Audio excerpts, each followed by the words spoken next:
8. Looks like I have Reisenberg and Ms. Nicholas present. So when I look at this, looks like our emergency order expires next week.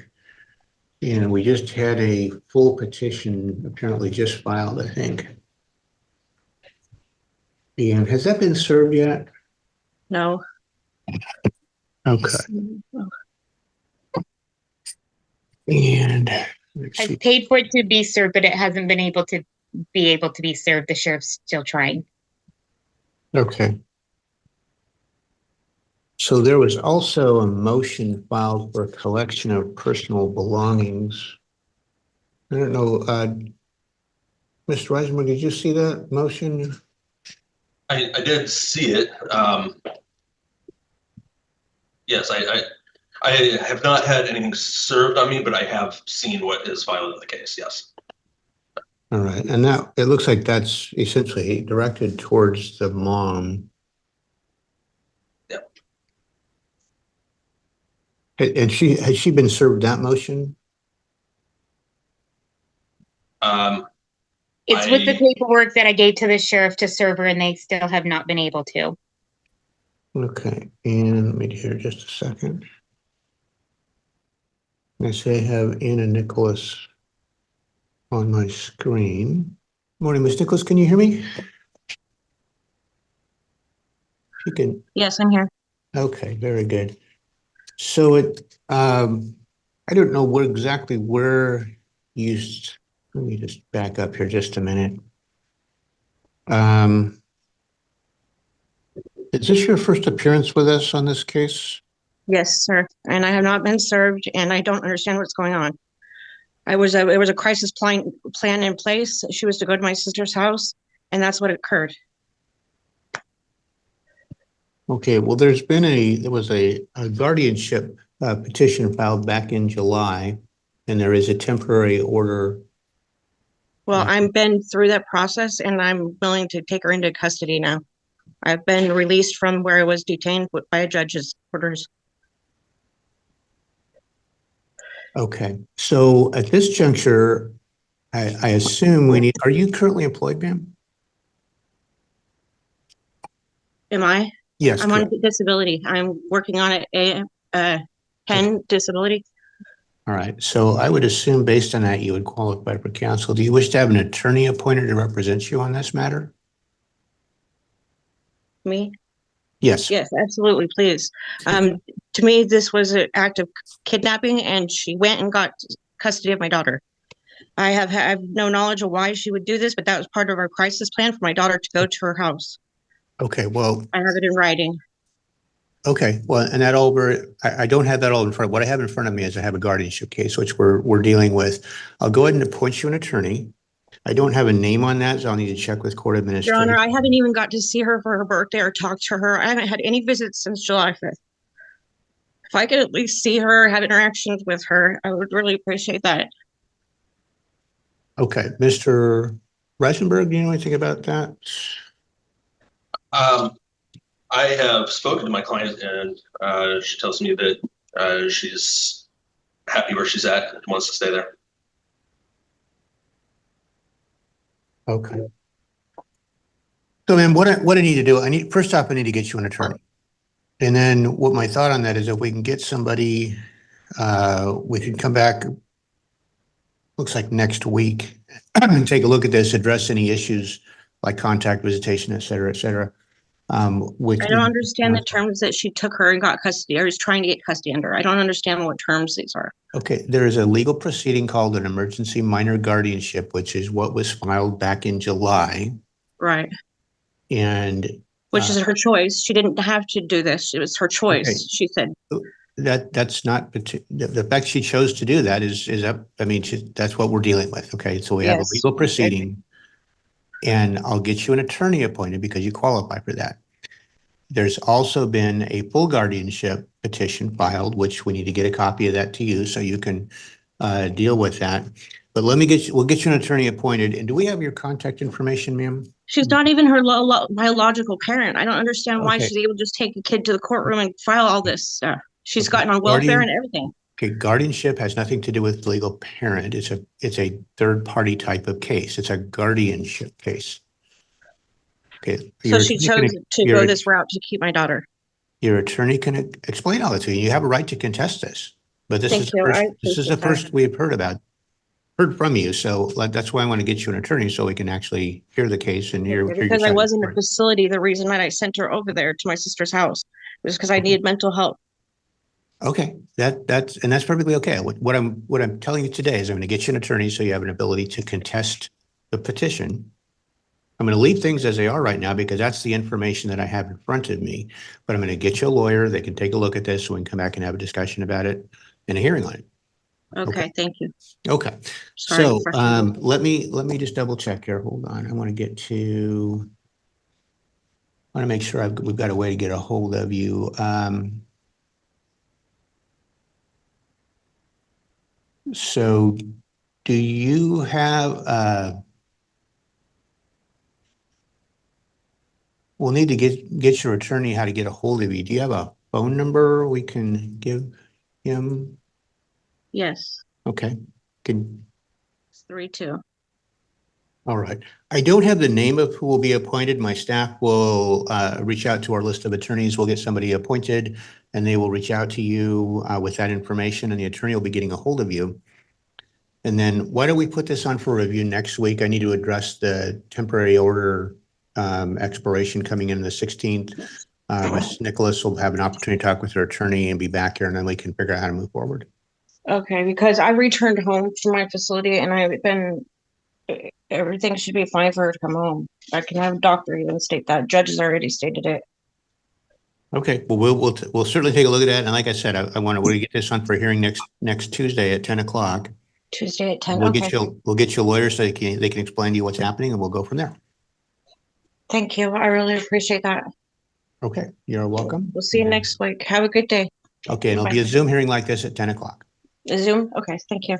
All right, so I'll set this over 1 week. We'll come back and we'll get an attorney appointed ASAP today, hopefully. Thank you for your time. Thank you. Welcome. Have a good day. Because we won't have an attorney. We're not going to have court on the 12th. Correct. So okay. I won't have an attorney.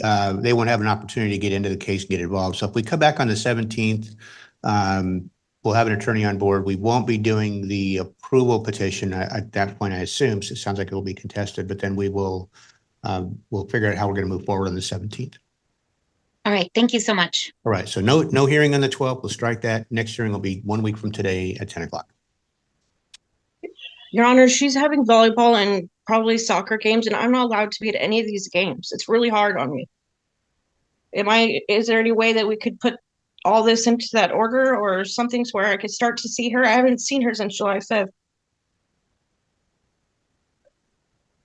Let me just check something here. Like she put her in school. She had her birthday. I haven't had anything with her. Like I've been mentally missing her. I don't see a restraining order in the temporary. When I called, it was just the one order for custody.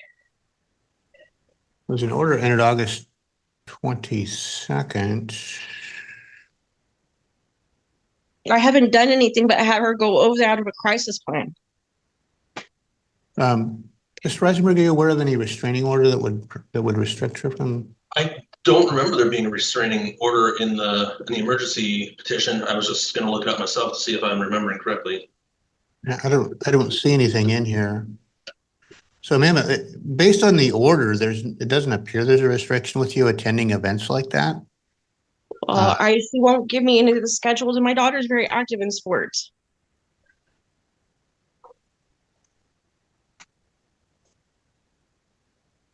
Well, I'm talking to April. Then, can I have you make sure that she's aware of what events the child's involved in, so she'll be able to attend those?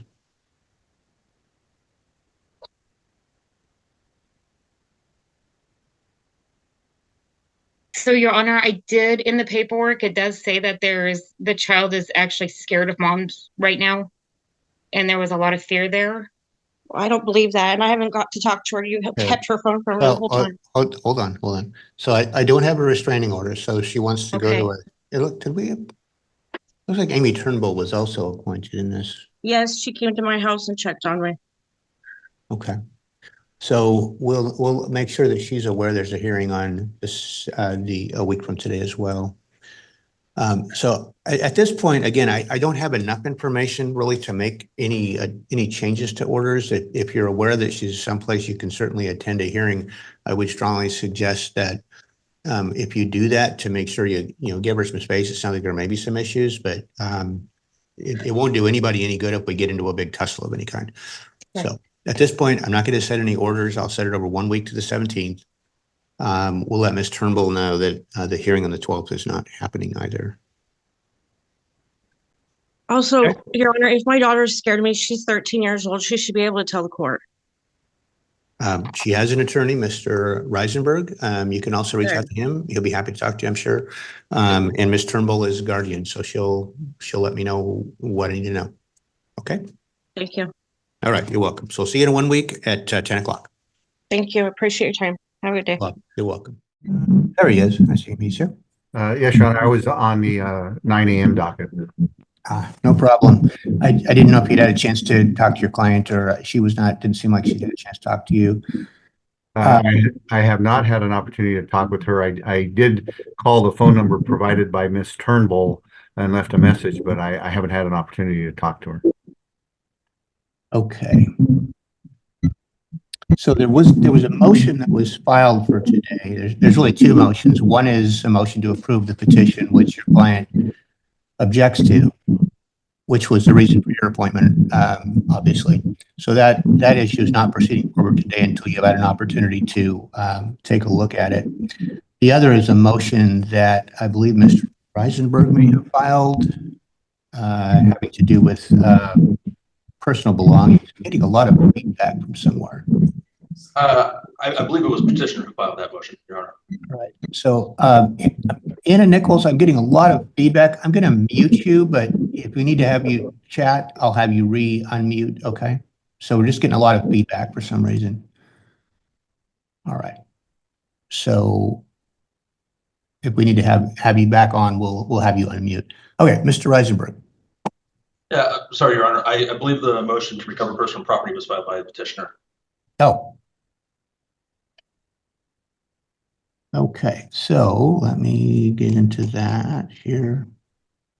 My apologies. I looked at this rather quickly this morning. Okay, so this was a motion for collection of personal belongings. It was filed by April Nicholas, and it has to do with allowing Angel to collect her belongings from the apartment. And I don't see a specific list, but it's a variety of personal belongings. So I don't know if you, do you want some time to talk to your client about that? Yes, Your Honor. I would like to speak with my client about the issues. And quite frankly, in my review of the file, I didn't see a motion for return of personal property. It's listed. It's number 24 in the court file. It just is Okay. entitled motion. It's kind of the generic. Oh, okay. motion. I do have that. Okay. Okay. So, Mr. Reisenberg, you represent the minor. Do you happen to know what items we're talking about? So Mr. Anagnostou would be able to. I don't know off the top of my head. I believe it had to do with a cell phone and some clothing. There might be more to it than that. I believe Miss April Nicholas could probably expand on it a little more. Okay. And is April here? There she is. Yes. Hi. Hello. So what items was it you were looking for? Angel, I don't have the list in front of me right now. There was some special stuff that we had bought her in the past when she lived with us. That's really special and sentimental to her, and she's missing it. And then clothes, I've been buying her clothes, everything she needs, which of course, I'm going to do whatever she needs. But she was just asking, if she could get some of her clothes that we had bought her before that were over at Anna's house. She just wants her stuff. She's 13 and just want, like, I would like to have my clothes. I'd like to have some of my belongings that I have. And like I said, we're trying to replace as much as we can, but Okay. She's like, but it's still mine. And it was bought for me by the people that I care about. And so that's why I don't have, like I said, specifics. Okay. Would you be able to put together a listing generally, I mean, a list of anything large? Obviously, clothing wouldn't need to be specifically identified, I wouldn't think, but Right. I don't know if there's, so if you would be able to put that together, and then if you can get a copy of that list to Mr. Anagnostu, and then what my thought is if you can do that in the next day or so, get that to him, he can talk to Miss Anna Nicholas, see if there's any dispute over those items. You may be able to work it out at that point. If not, we could come back either next week or the week after and address the issue. Okay. Would it be okay, just because I really want Angel's voice heard in a lot of this, would it be okay if Angel submitted it to her attorney, like a list of things she wants, and that way she's using her voice to say what she wants? I think that's probably a good idea. Then Mr. Reisenberg will also know what's Thank you. Sounds good. Okay. So do you want to go next week or do you want to go 2 weeks?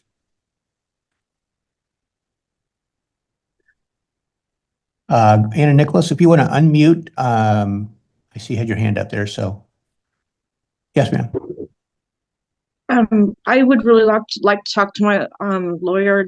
I feel is conflict of interest because my sister worked through TANF before DCYF. I feel this is conflict of interest. With Mr. Anagnostu? No, with April Nicholas. She used to work for DCYF. Okay, I don't know if that would be a conflict of interest, but what I'm trying to do today, ma'am, is to set up this out 1 or 2 weeks so that you and Mr. Anagnostu can talk, so he can represent your interests at this hearing. So it sounds like he tried to leave a message at your number or something. So I never gotten a message. I get really bad service out here. okay, so we'll need to make sure that you're able to get in touch with him then. So we can get his number for you. Mr. Anagnostu, do you have your phone number that you could give to her? I don't know if you have a way to When my DCYF case, while she was working there, and we had to move our case to Centralia because it was conflict of interest. Okay, well, I'm trying to get you Mr. Anagnostu's phone number. Let's start with that. Do you have a pencil or a pen? Yes. 6500. Okay. So, ma'am, if I can have you get a hold of him, you can talk about it, let him know what your concerns are.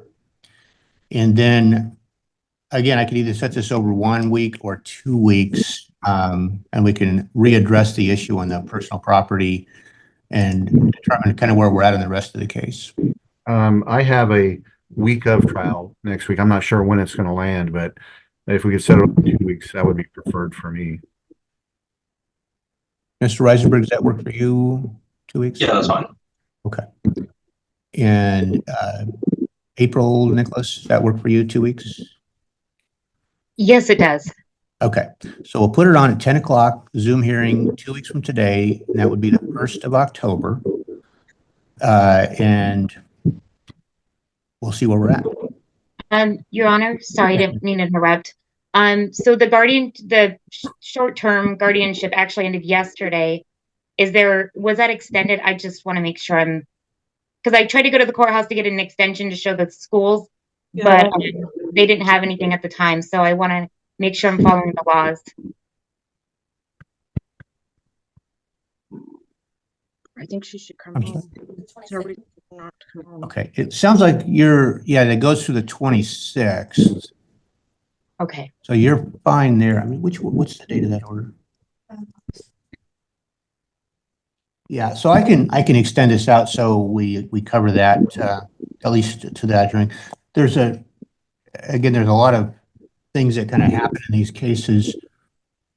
And we have the regular one. Wow, we don't have anything else going. So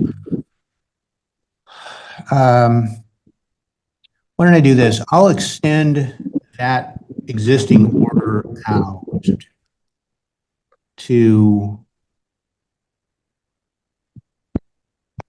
November 26th. So we don't have it expire in the middle of something here. Thank you, Your Honor. And if we have some other alternative that happens between now and then we can address that. But I will get that entered today right after docket. And that'll be available at the clerk's office in a couple of weeks. Okay. So we'll go over 2 weeks to the first, and we'll be able to check kind of the status of the case going forward on the main guardianship, as well as this issue about personal property. And then April, Nicholas, if you can have Angel put together some sort of a list for his attorney, he'll get that to Mr. Agnostic, who can then talk with Anna Nicholas, and then we'll be able to address this. I can still continue going to the games, Your Honor. I believe whatever I said the last hearing, yes. Your Honor, I would just like to offer that my client has expressed no interest in seeing either of her parents. Okay. Well, I'm not saying they need to contact. They could go and watch from the stand. So. Understood. It's conflict of interest. April's already worked for DCYF. Okay, ma'am. Yeah, there's no. At this point, DCYF is not involved in this case. And certifications, birth certificate, Social Security. My sister has it. She's Okay. been this whole time. She was doing checking on her at school when I had custody the last 2 years. Okay. So, Ms. Nicholas, get in touch with me and we can talk about those issues. Yes. Please. Okay. I just really need to be heard. I haven't been heard at all. All right. We'll give Mr. Agnesto a call, and he can walk you through kind of where you're at and what next steps are. Okay. All right. So back on the first at 10 o'clock. Okay, and then she'll give me the games, and the first at 10 o'clock is our next court appearance, right? Okay, I'm sorry, I didn't hear what was the date. For October 1st, 2 weeks from today. Okay, thank you. Okay. All right. Now I'll get that order entered right after court here. Thank you, Your Honor. So, Your Honor, sorry, I just wanted to clarify. So do I still need to give her the dates and times of the soccer games that are currently happening? If she's got something between now and next Tuesday, she should know when those are, because there's no restriction on her attending. Okay. Okay. Okay. Not seeing anybody. Okay. Thank you. You're welcome. Did you have a chance to look at these orders, counsel? Looks like you may have prepared them. Let me double check here. Yes, Your Honor. I believe we have everything on file. The one thing that we don't have is a court visitor. I wasn't sure if that's something that I move for, if that would be a sua sponte order of the court. I don't believe in this case we have. Was this one was agreed, correct? Yes, Anthony Philip Wessel, the father, the one remaining parent, has agreed, consented to the guardianship. Yeah, in reviewing the statute, I don't believe there's a requirement in a minor guardianship for a court visitor absent certain specific issues, and this is not one of those cases. So based on that, we'll go bypass that. Just a couple things I wanted to draw the court's attention to. I do have a typo in the proposed order. Okay. Page 7, paragraph 10, Anthony Philip Hurst should read Anthony Philip Wessel. I'll just initial that, and then with that change, everything else is accurate. Yeah, I'm not aware of any other errors. I did leave the dates in the summary on page 1 blank because I was unable to find guidance in the statute for when review dates or when the letters would expire.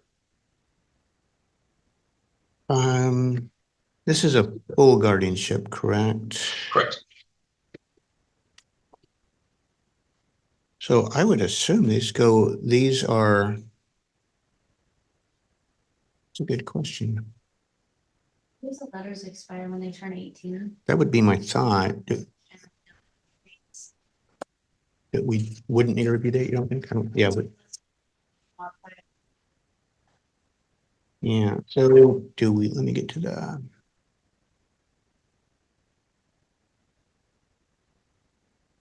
So do we have birth dates on all these kids someplace? Sure, I can find them. I don't see it in the petition.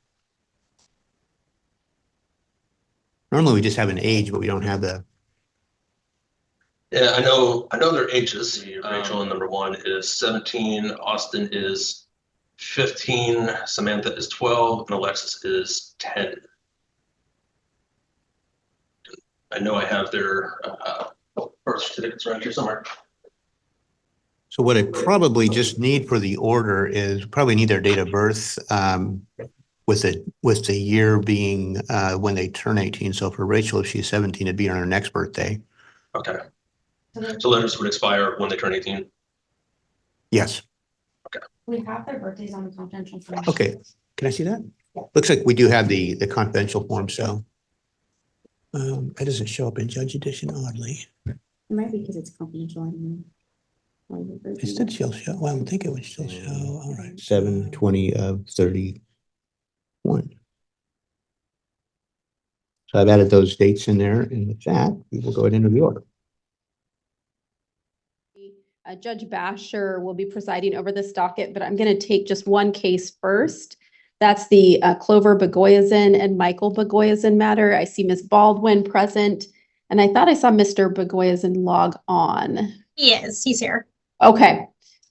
Oh, there you are, sir. Mr. Begoyazin, can you hear the court? Yes. Okay, Very great. So we have good news to report. So Mr. Begoyazin made several substantial payments. He made a payment directly to my office, one to my client, and then one to the state of Washington. The reason why I put the order in front of you to release those funds is Mr. Begoyazin included the back payment, current payment, interest, and then the forward payments all in a lump sum, and then sent that to the registry. I know generally that will cause the registry some consternation, and sometimes they'll kick it back. And so because there's been a payment in advance, absent a court order. And so because we have ordered him to do this, we just anticipated him sending it to us, not to the registry. So that's why we're having you issue that order that just allows them to release those funds to my client. Mr. Bago, so he's made several payments. He just this afternoon provided some documentation on the timeshare. That came in within the last hour or two, so I haven't even had a chance to look at that. And the property transfer did occur. So we've had a number of positive developments. What I'm going to ask the court to do is just to set an additional review hearing so that I can look at that timeshare information, confirm all the financials, and make sure we get all the satisfactions, assuming everything's been paid correctly, all the satisfactions completed. And so I'd just like to set a review maybe 2-3 weeks out to do that. Okay. And Mr. Begoyazin, first of all, let me just say, thank you. I know when we were here last, you were indicating that you'd be able to get most of this done by September 4th. And so we set this review. Thank you for doing the things you said you would do. The court always appreciates that. I do have an order to release funds in front of me. Do you have any objection to me signing this order, which in essence would direct the support registry to pay the petitioner $41,643.02? Yes, ma'am. I spoke to them and they're aware that I was sending it in. Okay. And you're okay with me? Do you have any objection to me signing the order that releases those funds to the petitioner? No. Okay. I'm going to go ahead and sign that order. And then it looks like really just a couple, or at least one minor thing that we still need to review. So we're going to just set hopefully what might be the final review date in this case for October 1st at 1:00. Will that work for the parties? Let me check. Okay. That should work just fine. That's fine. Okay. So we'll get you set on for October 1st for review. Anything else we need to do on this matter? Nope, but that's it. Okay. Mr. Begoyazin, you are free to log out. Thank you again for your compliance. Thank you. Okay. Thank you. And we'll just take a brief pause here Nelson while Judge I was looking Bashor to steps see onto if the docket. Ms. Lawrence or Mr. Paul were present, and I don't see them. We've received the final GAL report. I had emailed out yesterday that I anticipated we would just be striking this hearing, and I didn't receive any responses. So I didn't have any And at motions. no, there haven't been. We just received the report. Apparently, it came in late Thursday night. I was out of the office on Friday, so I saw it for the first time yesterday morning. I do have Mr. Prohl is present in the courtroom. Okay. And it does look like we did have that was received and filed, looks like on the 9th of September. I don't have any motions currently pending, so at this time, that's all this is really just a review to make sure the report was filed. So did you get a copy of that, sir? I did. Yes, I did. My attorney, Jennifer Johnson, has withdrawn from the case, and I'm Currently, Heritage Law is reviewing my case to take it on. They're just like trying to find the right attorney to put me with. So I'm representing myself today. Okay. Well, we're not doing anything actually functional today other than this is on to make sure the report was filed. Okay. So- I did have a few things to try to ask for if I possibly could. Well, I need to have a motion filed if you want something done. This is purely a review hearing. So if you're asking any changes or anything else or wish to file something in response to the report, you certainly can do that. But there's nothing I can actually do today because I don't have any issues noted for hearing. So I would need to file a motion to adopt the GAL review. If that's what your request is, and I haven't reviewed it completely, I just saw it was filed, so. Yeah, I am requesting parenting time and all that stuff. So as the GL report is reflecting. Okay, well, like I said, file a motion and set it on for hearing. I'd be happy to consider it. Great, thank you. Okay. So it'll be stricken off today's docket though. Mr. Honor, I'm Thank you. here on behalf You're welcome. of the petitioner, Ms. Monday, on a motion regarding the sale of the community home. I do believe the situation may be at least slightly different. So before I go in, Mr. Fuel did email me. I don't believe they're opposing the sale of the home at this point, but they are still opposing any costs in advance of the sale for it to be marketable. Is that correct, Mr. Fuel? Well, I can be a little bit more precise than that even. The real issue, and Mr. Baldwin's correct, are some of the details of how the order is gonna look. 50-50 expense seems certainly reasonable. I think the biggest dispute is, what the expenses are gonna be. Mom or wife uses the phrase, let's bring the house, marketable, make it marketable. Our concern is there might be a significant difference between the costs associated with bringing the house up to code so it can be sold versus what makes it marketable. Mom has suggested a realtor who we don't necessarily object to, but again, without some specifics on what the fees are going to be and those types of things, we don't necessarily at this point want to necessarily agree specifically to that. Also, there's some specifics Mom's requesting as far as reimbursement for expenses that she would front, which is great. And we certainly appreciate that, if Mom fronts some expenses that she should be reimbursed 50% for those costs. But wife's requesting a 5-day window for reimbursement. Certainly my client would be willing to agree to make best efforts to get those paid as quickly or reimbursed as quickly as possible, but perhaps some more general language that allows that, if he's unable to, or if either party incurs expenses that aren't properly reimbursed prior to sale, that just that party can be reimbursed in the proceeds of the sale. Again, I know that some of that language is in the motion, generally in other aspects. So I guess this is really just a matter of coming up with the precision of the language. I think Mr. Baldwin and myself, we communicate pretty well. I'd like to think that we probably can iron out some of these things, but I do know there's a pretty distinct distance between the parties as far as their communication goes. So I think that has kind of led us to this path. But I agree with Mr. Baldwin and the motion generally that getting this house resolved is a pretty significant linchpin to resolving the rest of the case. And I think once we get this figured out, it puts us in a pretty good spot to take care of the rest of this case.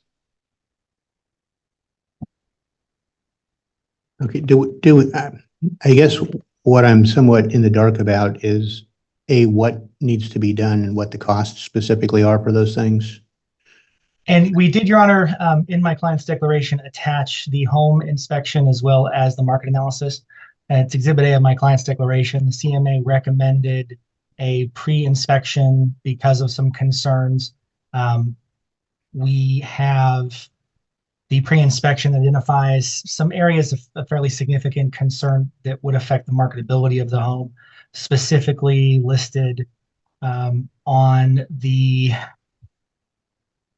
inspection report summary, loose railings and issues with the front landing, an improper installed and incomplete deck, some cabinets that aren't secured, some electrical concerns, some improper ventilation of the dryer, a handful of things that would be code violations that are concerns of the realtor that would affect the ability of the home to be sold.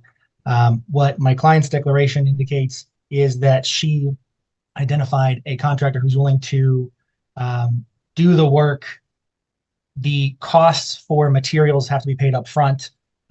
His time, labor, essentially. I believe the declaration he's willing to take that out of the home to try and reduce the upfront costs. Her big concern is the history of the case with some non-payment issues of debts by the husband.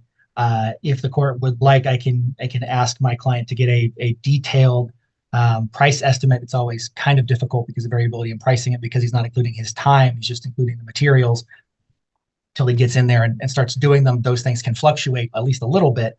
But up until now, very recently, it was a fairly detailed disagreement about those costs being done at all, which is why we brought the motion that we did. My client wanted to try and make a summer window, and we're in September already.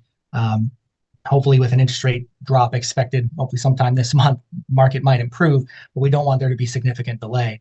So if the court would like that additional information, we can submit it. I'd ask for a short set over. If Mr. Fuel and I can work out an agreement, then we do that. Otherwise, I'd like it to be heard as soon as possible from Your Honor. My client doesn't want to delay being able to have the house sold.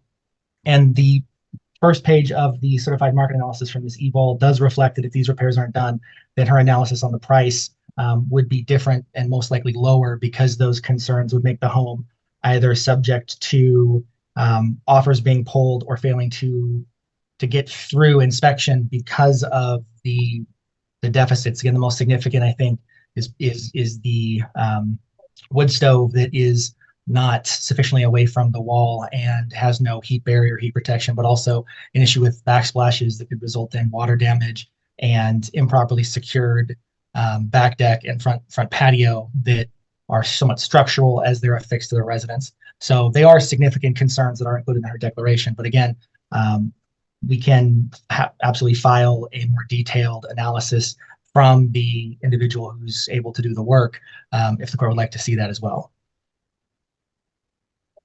Well, so I guess I'm a little confused as to what you're in disagreement about. You're both agreeing to sell the house now at this point.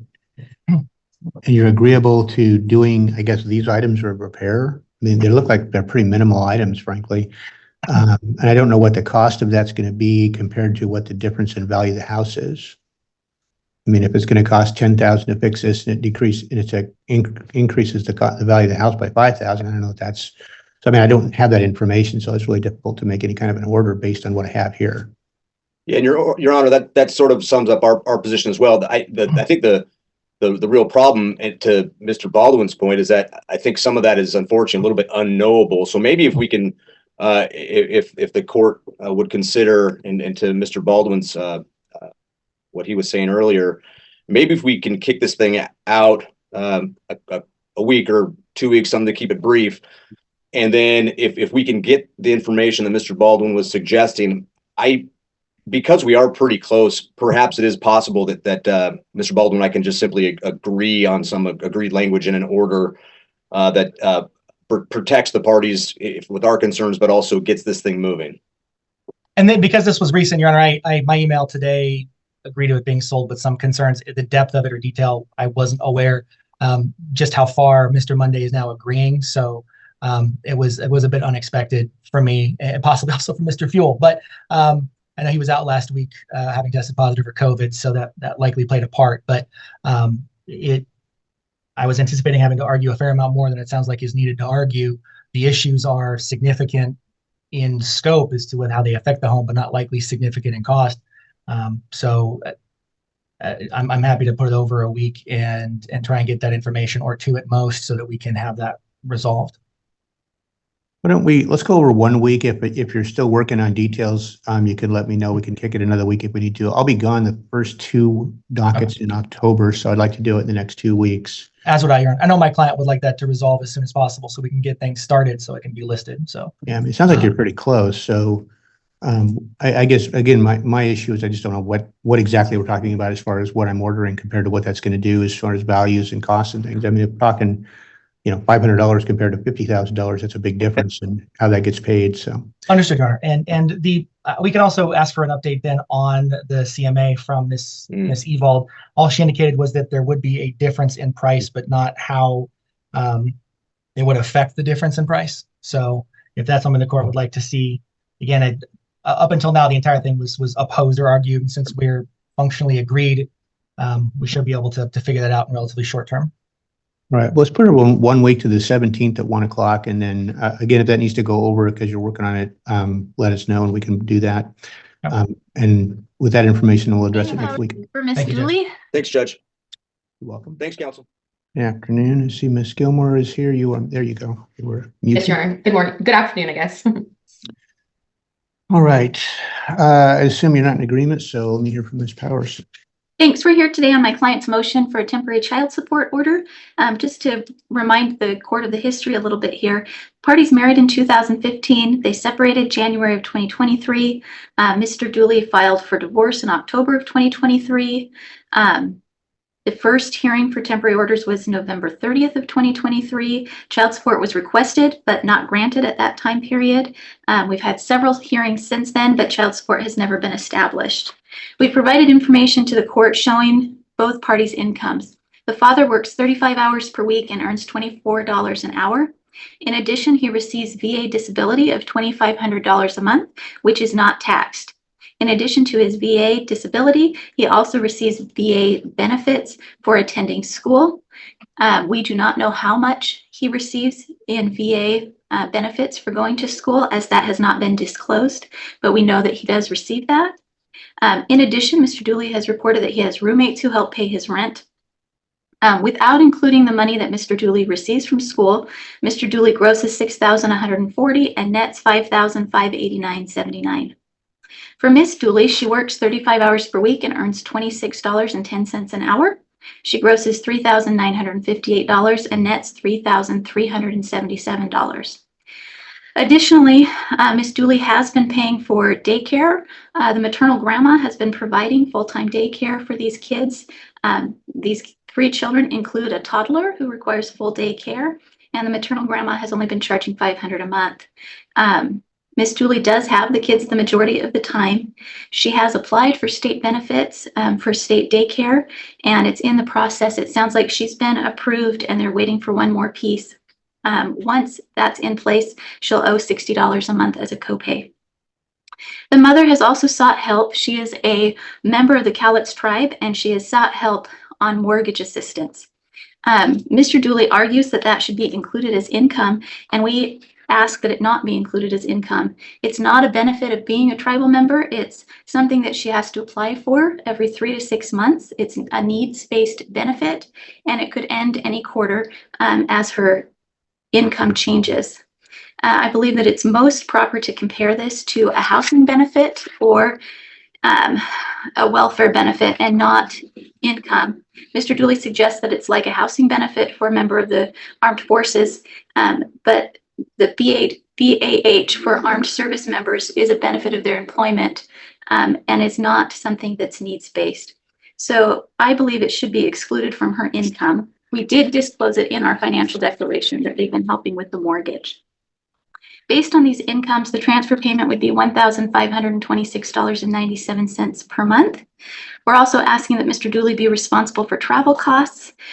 We don't know how much travel costs will be yet, so I ask that a specific amount for travel not be included in the worksheets.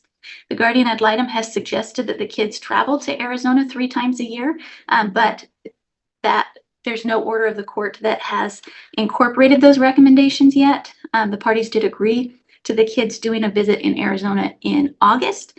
And at that time period, the parties drove halfway and met halfway, and Mr. Dooley contributed $500 towards my client's travel costs. Ms. Dooley prefers that the parties continue to drive rather than fly. That will keep the costs down. The GAL did recommend that Mr. Dooley be responsible for 100% of the travel costs, and we ask that the court adopt that. Ms. Dooley first filed a motion asking for child support on November 7th, 2023. So we're asking that the court start child support as of December 2023. Mr. Dooley can have credit for the money that he has paid to Ms. Dooley. He has made some payments to her, and that's reflected both in Mr. Dooley's responsive pleadings and also in our reply declaration. I believe that he has paid a total of $4,420 to Ms. Dooley over the course of the last year, so he can receive credit for that. Lastly, my client is asking that Mr. Dooley be ordered to contribute $2,000 towards her attorney fees. Thank you. Thank you, Ms. Gilmore. Thank you. For the record, I represent petitioner and non-moving party, namely Jacob Dooley. As detailed within my client's materials, my client has a net income of $5,190.21, which does include his military support as set forth within his financial declaration. Wife has a net income of $3,377 in addition to over $1,500 in housing benefits, which gives her a total monthly income of $4,877, which doesn't even include the utility assistance that she's receiving from the tribe. I would submit to the court this is similar to BAH, as this is housing assistance, and maybe it is need-based, but it's going to be ongoing because her income isn't going to be changing, and I haven't received anything. It's also associated with a tribe, which she is a tribal member and she should be continuing to receive. So there's no expectation that she would lose that assistance. I think it's looking to that statute when considering income. Anything is considered income absent it specifically being excluded under subsection 4, which this isn't, and it should be included for the purposes of today. We do ask the court to provide my client a credit for long distance transportation. If he's going to be responsible for 100% of travel costs, he's not going to be able to have visitation with his children if the court adopts the proposed figure as requested by mother. Moreover, mother is making it more difficult as she's demanding that these young children drive from Washington to Arizona rather than fly, which is causing further issues, which we will need to address on the parenting plan side. So costs are even higher than usual because of mother's requests, and my client simply can't do both, pay the $1,500 as well as substantial travel costs to get the children to and from Washington. The fact is that wife doesn't pay for housing. So even if the court doesn't want to contemplate the housing for the purposes of the worksheets, I think it's really important to contemplate her overall expenses when awarding a credit to my client for a long distance. She's simply not paying a mortgage that she failed to disclose until it was brought to the attention of the court by my client. Looking to daycare, my client testifies to you that the tribe provides free daycare. The tribal daycare is very close to my to mother's work, and so there's zero reason that the parties have been paying or wife has been paying $500 to her mother. If anything, that shows that she has more than enough income to go around to be supporting her mother, who voluntarily refuses to take the class necessary to receive tribal benefits. So the parties should not be paying anything for daycare at this point, regardless of state assistance, because the tribe provides daycare. So we do ask the court to require that the children go to the tribal daycare, or order that mom is responsible for whatever she voluntarily pays to her mother for assistance. As to back support, my client explains in his original declaration on the original motion, the parties continue to live together for a period of time. My client paid the mortgage. They continue to have a joint bank account for a period. And this frankly wasn't before the court for a period of time. And my client has continued to pay numerous amounts of support. I would have to object to the consideration of the $4,000 reference in the reply. I haven't had the opportunity or didn't see any sort of accounting for that, or wasn't able to respond to that. My client testifies to you that he's provided substantial support. However, this needs to be bore out in discovery and provided to the court on what he's actually paid, because again, it's substantial. So as it relates to back support, we are asking the court to reserve that for trial, allow the parties to exchange discovery, and allow us to do accounting that we can respond to adequately understand what support is going to be looking like past and current. Lastly, on fees, we are asking the court to deny the request for fees. I think it's important to note that mother wasn't required to pay the GAL costs. Her costs were waived based on the representation that she couldn't pay without the disclosure that she was receiving housing benefits, while my client was responsible for all of the GAL costs for his proportional share. So she's already received benefits from non-disclosures, and there's simply not a pot of money for my client to be paying attorney's fees. There's just not enough money to go around often in most cases, and we ask that the court deny her request for fees. Ms. Powers? Thank you. Just briefly in reply, Your Honor. Ms. Dooley explains in her reply declaration and also in her financial declaration that she pays part of her housing cost and the tribe covers part of her housing cost. They have covered her PUD bill occasionally. That information is also included in the pleadings. Her financial situation should change. If she starts receiving child support regularly, that will be a change, and she'll have to disclose that change to the tribe, and there's no guarantee that the tribe will continue paying her housing if that is disclosed, which it will be disclosed because it's part of the application process. My client also explains in her reply declaration, the tribe is not paying for family caregivers to do childcare at this time. It isn't an option for her to have the tribe pay her mother to do the childcare. And both parties have to work. The mother has to work. These kids need to be taken care of, and we're asking that Mr. Dooley pay his portion of that. Lastly, in terms of the parties sharing expenses and living together, the parties haven't lived together since last fall. In February of 2024, the father moved to Arizona and the mother and children moved back into the family home. So at a minimum, we'd ask that back support go back to February. And Mr. Dooley, in his responsive pleadings, did file the receipts showing the money that he has given to Miss Dooley.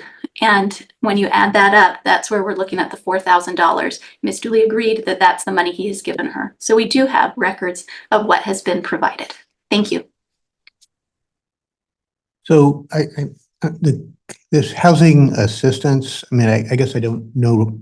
It sounds, I don't know what exactly that is. Are they paying the mortgage payment? Are they paying a percentage of the mortgage payment? Is it some, I mean, can you explain what, I don't have any information about what that actually is. They are paying a portion of the mortgage payment. I believe my client pays $1,250. The tribe has been paying the rest, and the tribe has been paying it directly to the mortgage company. It's my understanding, yes, the tribe's been paying $1,500 and wife's been paying, I believe, around $11. Excuse me, Your Honor, can I say something? Kiana, you need to not. No?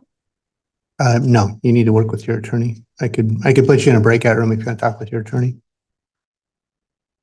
I guess I just don't know. I don't know what exactly the nature. It's really difficult to do anything with that and what its terms, conditions, or anything else that is. But it's clearly a source of income in the household, and probably needs to be considered. That being said, there's not a significant difference in your child support worksheets on incomes or on child support, frankly. So I think just at this juncture, because it's not clear to me what's going on with that money, but the court is aware that is coming in the household. I'm going to set temporary child support at $1,400. That's going to commence February 1 of 2024. He gets credit for any of these.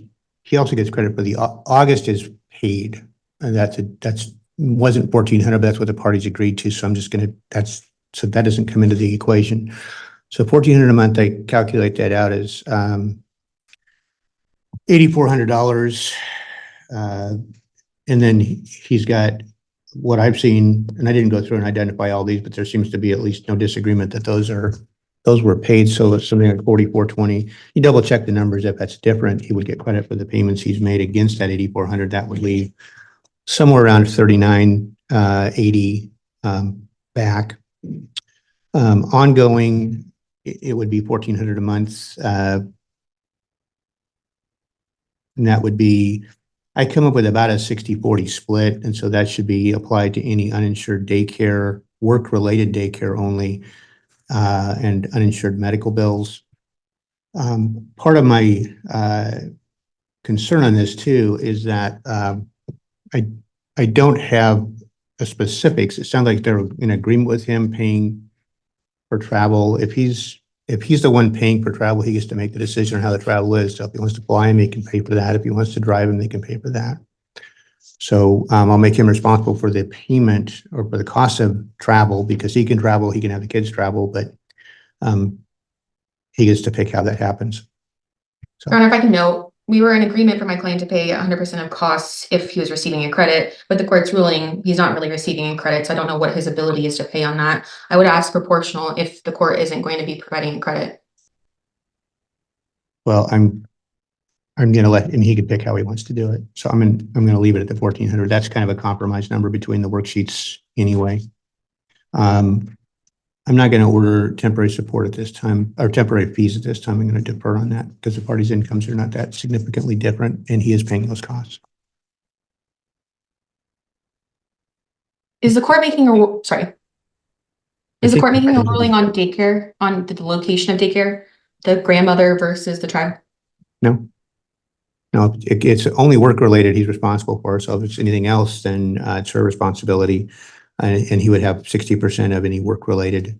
If they want to go through the tribe, that would make sense if they don't have any fees, if there's no cost there, but I'm not going to order a particular daycare. Understood. Thank you.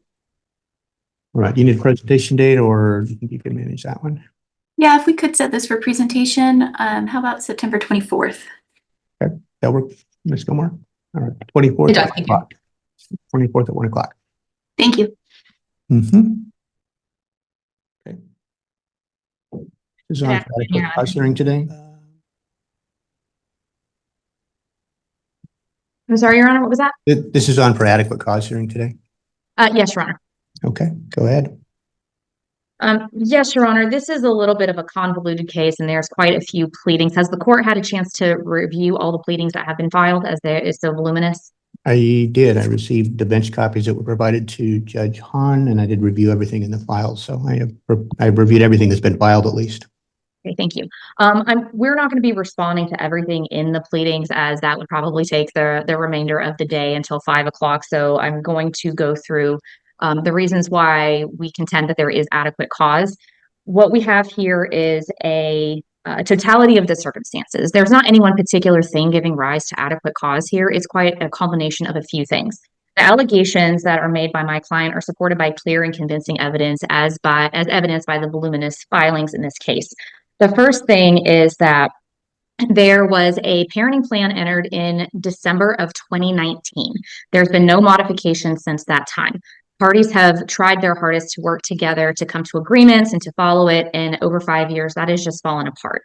It's pretty obvious from the pleadings, again, that mother and stepmother in this case have kept copious records going back and forth, texting paragraphs between themselves, which gives it's pretty obvious that they knew something was going to happen and they were keeping very accurate records just in case that something like today would happen where they needed to be in court to modify the parenting plan. We're dealing with a situation where stepmother is inserting herself into the parenting plan and into being a de facto parent when she is not. She is a stepmom. She is overstepping her bounds as a step parent. Some of the examples are when stepmom unilaterally changed the primary care provider for the children. The children had been seeing the same primary care provider their entire lives. That was January of this year. Stepmom went and changed the primary care provider without notice or consent of my client. She then validated her choice to do so by saying, oh, my aunt knows this person. I really like them. I didn't like the girl's primary care provider, so I changed it. Then in April of 2024, a CPS investigation was initiated due to concerns about the twin girls concerning behaviors towards food. That has to do with the girls hoarding snacks at school, the girls stating that food is a punishment and a consequence. The school was the one who was so concerned that it reported these concerning behaviors. While the CPS report was unfounded, the CPS report that we filed under seal evidences that the girls themselves are stating things that are concerning. Again, that gives rise to adequate cause because both parties' pleadings in this case are peppered with child hearsay statements. The only way for a court to really know what's going on for these statements is to appoint a GAL to investigate what the girls themselves are saying and are being alleged in both parties' pleadings. By granting a motion in an order for a GAL is adequate cause in and of itself to modify a parenting plan. Now, in text messages, dad will say things like, thank you for bringing up your concerns, but if you have any issues, please address your concerns with stepmom.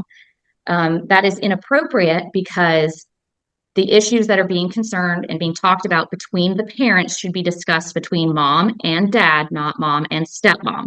And while I understand the argument is that stepmom acts as a mouthpiece and as a point person for father's home, the real issue is that stepmom is the one making these decisions and father is endorsing them. It's pretty clear from the voluminous text that stepmom is the one who's been responsible for medical decisions and medical care within father's home.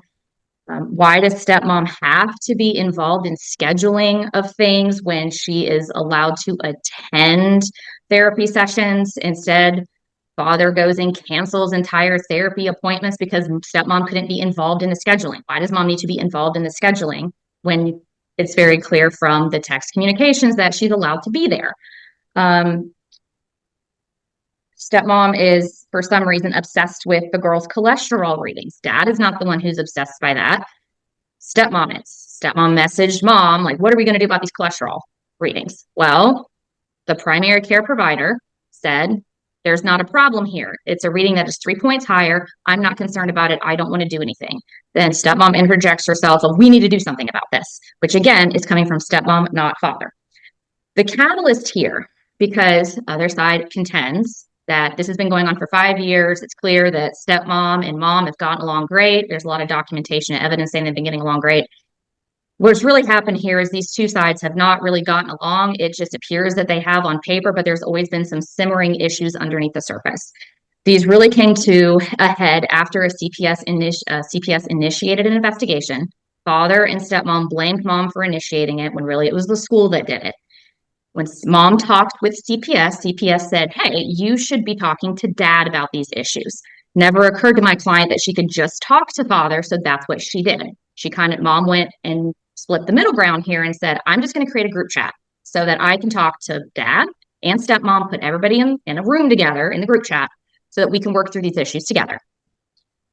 Then the straw that broke that camel's back was when mom was trying to talk with both stepmom and dad about going to a school event. And stepmom said, you can't do that. He's going, you can't come. That's not what you should be doing. When it's very clear that the parenting plan in section 14 says that both parents are allowed and are encouraged to attend the events and that neither parent shall be excluded for an event. Here you have stepmom interjecting herself into the conversation saying, nope, you're not allowed to do that, mom, which again, she's overstepping her bounds. Then after we filed our initial pleadings and after the responsive pleadings were filed, we had to put in our reply declaration that mom is still trying to have conversations with dad. Looks like dad is screenshotting things, sending it to stepmom. Stepmom then is saying into the group chat that mom is no longer a part of, hey, you could have just put this here, it'd have been a lot easier. My client's not trying to be petty. She's just trying to watch out for the care of her daughters. She's trying to do what is best for them. She really thought about modifying the parenting plan back in January when the primary care provider was switched without permission, consent, or notice. Then the CPS investigation was initiated in April. And so it's a culmination of these events that really gives rise to adequate cause here. This is very concerning that stepmom keeps overstepping her bounds. To address a few of the allegations in the responsive pleadings, the only time that mom ever scheduled anything on dad's parenting time was after the CPS worker said that the girls need to get into therapy. So mom did that ASAP. And then stepmom and dad come back and say, oh, you did it on our time. We're not okay with that. That's the only time that's ever happened. And it was done out of an abundance for caution for the girls because that was a CPS recommendation. Mom doesn't rely on stepmom for making decisions. What she does is she informs stepmom because stepmom is a part of dad's household. There's no reliance. There is a relay of information to stepmom as per what is said in the parenting plan. When it came to the allegation that mom is not including dad in paperwork, that only happened one time, and it was with Randall's Children's Hospital when one of the girls was transferred from St. John's. St. John's had the medical information, including dad's contact information. When the daughter was transferred to Randall's, for some reason, his information was not included, but mom did include him in the paperwork and in documents for St. John's Hospital. What we're asking for here is a little unorthodox. I don't know what the right solution is because mom or stepmom is so ingratiated in what's going on here. We would say that we don't want her involved in any decision making. We don't want the girls around her at all while this is going on due to the allegations that the girls have made within the CPS report and all the hearsay that's been going on. So what we propose is that a GAL be appointed to investigate what the girls are saying that is substantiated in both the pleadings here, and that while this investigation goes on, mom has sole decision making until a GAL recommendation and report can be finished and filed with the court. And then at that point in time, the parties should be able to come up with a parenting plan based on the GAL recommendations. It's very clear that something's going on here. The girls are, CPS got involved. Stepmom is switching primary care providers. Stepmom and dad are saying that these two parties have historically gotten along and everything's fine, when really that might be what it looks like on paper. But for the last year, at least since January, this has just been an issue waiting to happen. And now it's come to a head. These little girls are in the middle. From the CPS investigation and from all the pleadings, they have a lot to say. Someone needs to hear what they have to say. that should be a GAL, and that's going to give rise to adequate cause right there. So we would ask that a GAL be appointed, and that in the interim between now and when a GAL report can be filed with the court, that mom have sole decision making. All right, counsel. Yeah, and good afternoon, Your Honor. So my client is asking that the court not find there's no adequate cause to modify the parenting plan. Cases like this are exactly why there is the initial burden, in my opinion, of adequate cause before modifying. So the parties can harass each other and try and change the parenting plan whenever they feel like. Mother's motion is based on petty sniping and unsupported conclusions, which is not a basis for adequate cause. My client and his wife, Kayla, are good, loving parents, and they always have daughter's best interest at heart. Further, until recently, mother has behaved as if this is true and as if Kayla is a second mother to the girls. In fact, she's called her a second mother to the girls. What mother is requesting is not a little change. My client would not be able to keep his job if the request was granted, and his wife's time with the kids would have to be monitored. And she's essentially trying to exclude Kayla, his wife, who she previously called the girl's mom, from the family life and from the girl's life, which is not appropriate. In order to modify the parenting plan based on mother's request, the court would have to find adequate cause for a major modification, because right now they're joint custodians, and a shared parenting plan is not possible based on what she's proposing that Kayla's time be supervised. And so in order to do that, the court would have to find there's detrimental circumstances. Instead, it would be detrimental for them to modify the parenting plan. Mother indicates via her counsel that this is based on a totality of their circumstances. And that's because there's nothing she can point to that would be a basis to modify the parenting plan alone. So, going through these things that she indicates are the totality, is that based on my clients ordering the allegedly wrong colored cleats? Is that based on my clients telling the girls to wear masks during the pandemic? She indicates that there are both my client's wife and my client knew there was going to be an issue, so they kept copious records of text messages. Clients just don't delete their text messages. I don't personally delete my text messages. That's not keeping record to be prepared to go to court at any time. That's just keeping your text messages. I also want to point out the lack of consistency with mother's position. She has requested Kayla, stepmother's help continuously, and she's praised her for that help. It seems in the last few months, she's changed her mind and expects that my client and his wife automatically understand that she's changing her mind and conform. But instead, she's using this involvement of Kayla that she herself has cultivated into requesting a major modification of the parenting plan. So I know the court has reviewed the text messages submitted. I just want to highlight a few of mother's comments to my client. She says there's an underlying current that they don't like each other. This is news to my client and his wife. And it is an interesting statement that my client was supposed to expect that text messages saying nice complimentary things were actually an attempt to cover up her disdain, as she indicates in her pleadings. So October 2022, she thanks Kayla for making it work out and refers to her as one of the girls' moms. April 2023, she asks Kayla what her routine is at home so she can have the girls follow it. May 2023, she says the girls and we are all lucky to have you, in reference to Kayla. June 2023, Kayla and Mother do yard work together. June 2023, Mother says she appreciates Kayla. September 2023, Mother says the girls and I are lucky that Bryce, my client, chose you. September 2023, she says, I trust you 100% with everything.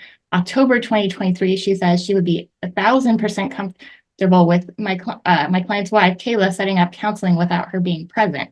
She indicates both in her pleadings and through argument that she's the one that created the group chat to include my client's wife. How is my client's wife supposed to know that she no longer wants her to be involved when she's creating a group chat to include her and sending communications like, I 1,000% feel comfortable with you scheduling doctor's appointments without me being present or apparently being involved? Regarding the food issues, this has been addressed, and the pleadings, I only want to touch on it. The real issues, my client hasn't changed what he feeds the daughters. either way, I hardly think, putting spinach and sandwich wraps that the girls love, clearly, and making healthier foods is a reason to modify the parenting plan. But as indicated in the pleadings, there's a good balance. There's healthy food, there's pizza on certain nights, there's dessert. It's a well-rounded food groups. In fact, it's mother, again, back to the inconsistency, it's mother who has decided she is giving up sugar and gluten. This is indicated in the CPS notes where she indicates sugar is poison. When this occurred, and it's also indicated in the emails between the teacher and my client, when this occurred, this is when the girl started having issues with sneaking snacks and wanting the school foods. So that really is the issue here. The girls' food counselor, who both parties agreed to, not because the girls were having problems, but because they thought it would be a good resource. The girls' food counselor was surprised to learn a CPS investigation was initiated because there really is nothing going on here. Again, it's, this totality of the circumstances, but really it's just these petty arguments being thrown back and forth with nothing to support them. Mother seems to she's moved off the food thing. It seems like she's really hanging her hat on this primary care doctor issue. Well, that's not a basis to modify the parenting plan. That's a motion for contempt if it was true. And it's not true. My client's wife did schedule a doctor's visit for the girls' annual with a doctor they had previously seen and liked. She did not change their primary care doctor. So if that occurred or there was miscommunication there, that could have been addressed between the parties, could have been addressed in a motion for contempt. That is not a basis to modify the parenting plan. And again, that is not what occurred. Regarding the field trip, if you look at the parenting plan, it indicates that children should be accompanied by the parent they are residing with to the field trip. And that is something that was left out in counsel's argument. That is a very important part. My clients were under the impression that only one parent could go with the child to the field trip. Counseling, she indicates that my client has a history of canceling appointments. I believe she's referring just to this counseling appointment. And so the idea that this is something ongoing or there's a history is misleading. So this counseling appointment was scheduled without getting confirmation on the counselor, and it was scheduled during my client's parenting time without first asking. And my client also wanted to schedule a counseling appointment with the client, and had proposed a counselor, but the parties agreed that they didn't want to go with that counselor. So that the fact that the mother unilaterally found one, scheduled it during father's parenting time without letting him know, that's a violation of the parenting plan. And the fact that he canceled an appointment that was a violation of the parenting plan, both of the decision-making provision and just the fact that it was scheduled during his parenting time is again, not a basis to modify the parenting plan. I mean, mother's essentially saying, yeah, I see that there's not enough to modify the parenting plan. So I'm hoping that the court will appoint a guardian ad litem to investigate and find a problem. That's not why we have a guardian ad litem. That's not the purpose of finding adequate cost to open the parenting plan and try to find a problem. There is no problem here. And mother's requests aren't in the best interest for the girls. What is in the best interest for the girls is to continue with the current parenting plan. The parties both agree the girls are healthy and thriving. If the court finds adequate cause, there should be no changes to the parenting plan. Decision-making should continue to be joint. Mother is the one who has made unilateral changes with counseling. There's no indication that my client isn't able to make medical decisions or school decisions. And it seems historically the parties have actually worked very well together. And there's no indication that one parent, specifically my client, is making decisions that aren't in the best interests of the children. So again, we ask the court deny adequate cause, award my client attorney's fees. There's just no basis for it here. Counsel response? Yes, Your Honor. For all the text messages where my client is praising Kayla, stepmom, in this situation, October 2022 through October of 2023 are what are mentioned. The real issues started arising in January of 2024 with the change of the primary care provider. In the text messages that stepmom sent to mom, it was, oh, well, he can stay the primary care provider. Stepmom is dictating to mother what can and cannot happen. Now, while that would have been appropriate to file for contempt, my client didn't because she didn't want to modify anything at that time. She didn't find it necessary. She didn't want to make waves. Then in 2024, in April, CPS initiated an investigation. CPS in the report says that, quote, there is withholding of food as a form of discipline. This is problematic. Yes, the girls are relatively happy and healthy right now, but if using food as a consequence, as the girls state, and using food as discipline is continued, the girls are not going to be happy and healthy, either mentally or physically. The concerning issues were brought up by teachers on dad's time, not mom's time. Again, these are issues that the girls are having during father's time. When it comes to adequate cause, we are not asking for the girls to be put in contact with the GAL so that the GAL can go on a fishing expedition and adequate cause can be found. There is adequate cause based on the clear and convincing evidence that is put forward in the pleadings.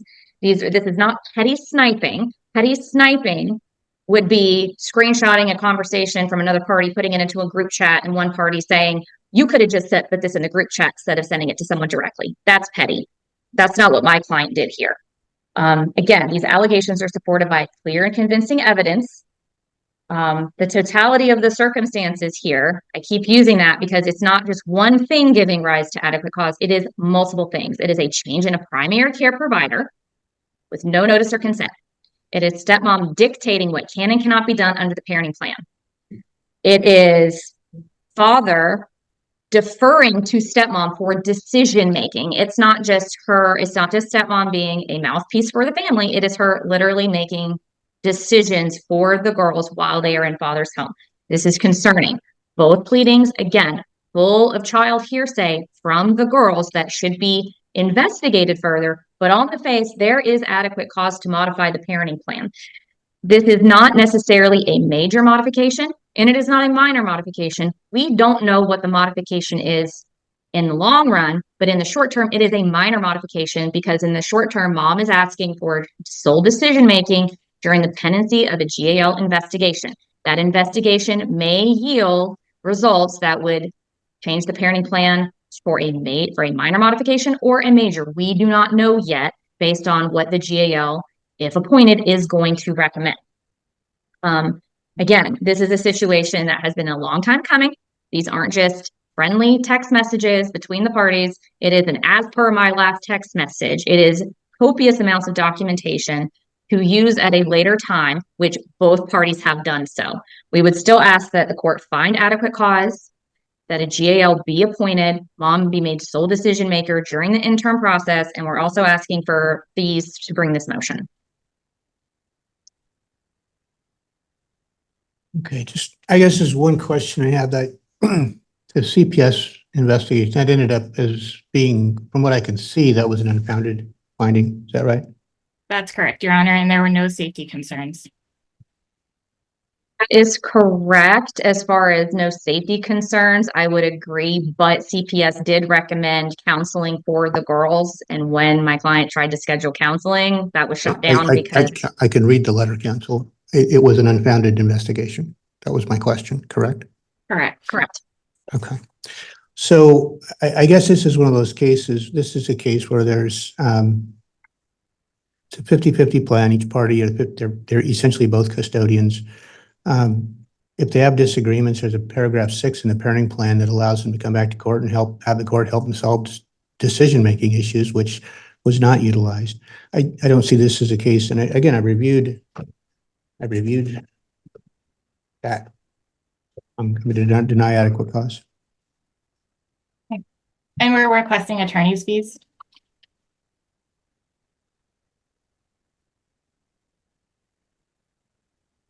Counsel, any comment on that? As per section 6 that you just addressed, the appropriate venue for this is to come to court. My client came to court after a culmination of issues happened to address all of the issues simultaneously with an adequate cause motion. Therefore, the parenting plan was followed. Therefore, fees are not appropriate. And Your Honor, there was no attempt to settle or discuss these issues. It was just, we're going to file to modify the parenting plan because we don't agree on this one issue. So again, my clients have spent a considerable amount of attorney's fees, experienced a considerable amount of stress. I'm asking that he be awarded attorney's fees. All right. I'm just 1 second here. All right, I'm looking back at the Southport worksheets just purely on financial basis, because that would be the basis under which the court would order fees, if any. I'm not inclined to order fees based on that. So I do have a proposed order that counsel, you should have both, I think this was filed, I'm not sure when this came in, but it was part of the packet that I received. So with the exception of, I'm going to cross out section 7 of that order. I'm going to sign that order. Okay, great. Thank you, Your Honor. Welcome. Coming back to the Olmos and Tina matter. Good afternoon.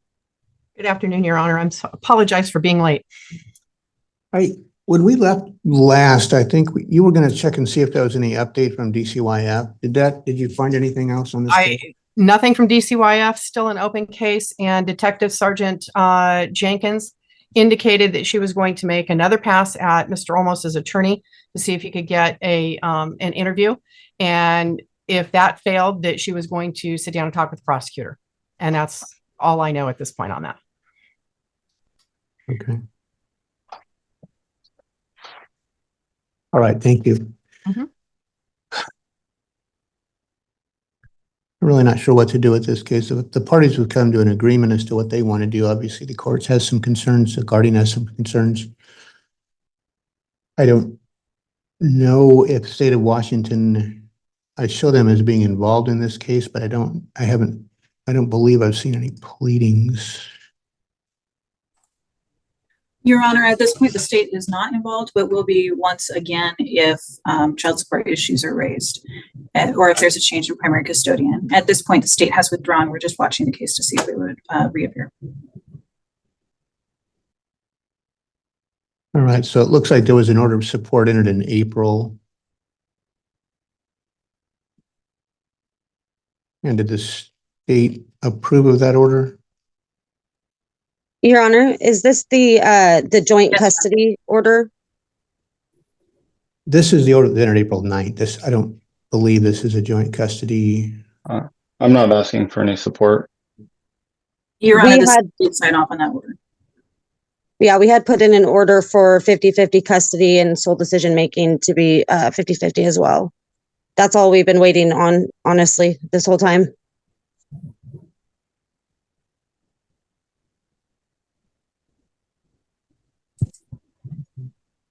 I don't know, does the state have any issue with that order? If child support ends up modified due to that, then the state will appear again. At this point, the state doesn't have anything to add. Okay. All right. So again, I do have, court does have some misgivings about this case. However, I don't know that I have any real mechanism to do anything. The parties have come to an agreement. Whether or not they choose to present some sort of agreed order is kind of up to them.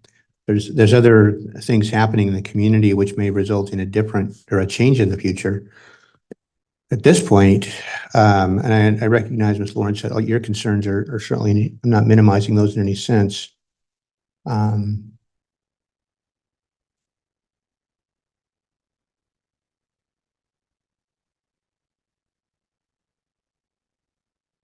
I just don't know what other path forward we have at this point.